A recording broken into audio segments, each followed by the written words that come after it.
புனித லூக்கா எழுதிய தூய நற்செய்தி அதிகாரம் 18 இறைவார்த்தைகள் 9 தொடக்கம் 14.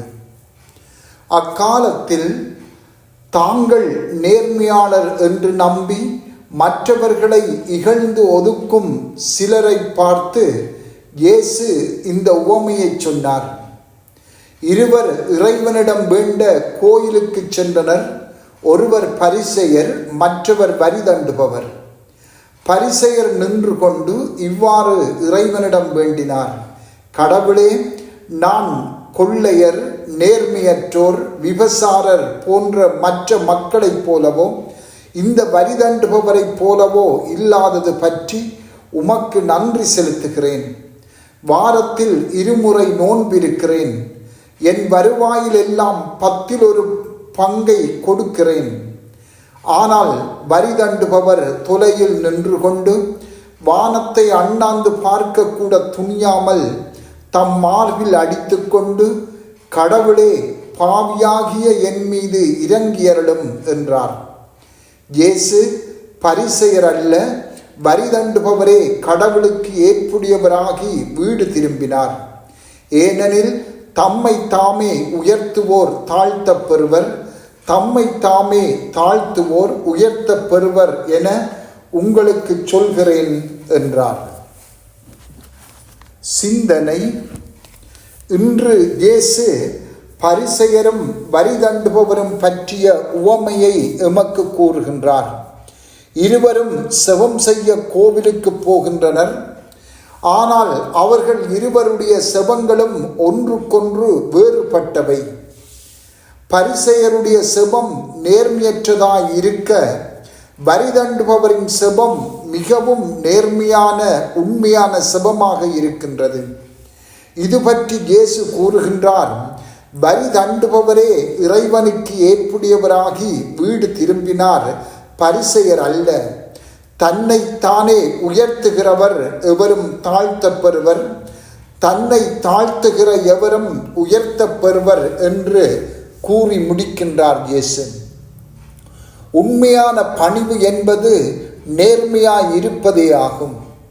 எமது வாழ்வில் அடிக்கடி நாம் எம்மோடு நேர்மையாய் இருப்பதில்லை.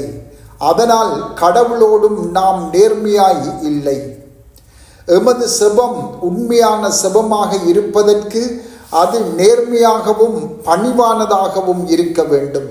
எமது வாழ்வில் இருக்க வேண்டிய பணிவான உண்மையை ஆண்டவரே, பாவி என் மேல் இரக்கமாயிரும் என்ற வரி தண்டுபவரின் செபம் சிறப்பாக வெளிப்படுத்துகின்றது. எமது பாவங்களை ஏற்றுக்கொள்வது எவ்வளவு எளிதானது! கடவுளின் இரக்கத்தை நாம் விளங்கிக் கொள்வோமானால் பணிவு என்பது மிகவும் இலகுவாகிவிடும். கடவுள் கண்டிப்பவர் அல்ல, மாறாக அவர் மிகவும் இரக்கமுள்ளவர். கடவுள் எமது பாவங்களை மன்னித்து தம்மோடு எம்மை ஒப்புரவாக்குகின்ற ஆண்டவர் என்பதை புரிந்து கொண்டால் நாம் உண்மையான பணிவை ஆழமாக விரும்புகின்றவர்களாக இருப்போம்.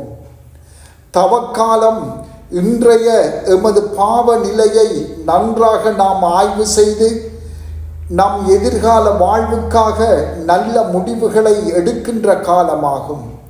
இவ்வாறு செய்யும்போது நாம் விடுதலை வாழ்வுக்குள்ளும் அருள் வாழ்வுக்குள்ளும் கொண்டு வரப்படுகின்றோம். ஆகவே எமது வாழ்வை நாம் நேர்மையாக ஆய்வு செய்து கடவுள் எமது பாவங்களை பார்ப்பது போல நாமும் எமது பாவங்களை தெளிவாக ஒளிவு மறைவின்றி கண்டு கொள்ள வேண்டும். இவ்வாறு செய்யும்போது வரி தண்டுபவர் செபித்ததை போன்ற மனநிலையை நாமும் அடைந்து கொள்ள முடியும். ஆண்டவரே, பாவி என் மேல் இரக்கமாயிரும். இன்று எமது பாவங்களை சிந்தித்து பார்ப்போம். எந்த பாவத்தோடு இன்று நாம் கூடுதலாக போராடி கொண்டிருக்கின்றோம்? நாம் பாவ அறிக்கை செய்யாத பழைய பாவங்கள் ஏதாவது உண்டா? ஏதாவது எமது பாவத்தை நாம் நியாயப்படுத்துகின்றோமா? பொருட்படுத்தாமல் நாம் ஏதாவது பாவத்தை விட்டு விடுகின்றோமா? அல்லது அதனை எதிர்கொள்ள பயப்படுகின்றோமா? உண்மையான பணிவே விடுதலைக்கு வழி என்பதை உணர்ந்து கொண்டு எமது பாவங்களை பணிவோடு ஏற்று பாவ அறிக்கை செய்து கொள்ள உறுதி கொள்வோம். செபம். ஆண்டவரே, தாழ்வுற்று நொறுங்கின உள்ளத்தை எங்களுக்கு தாரும். ஆமென்.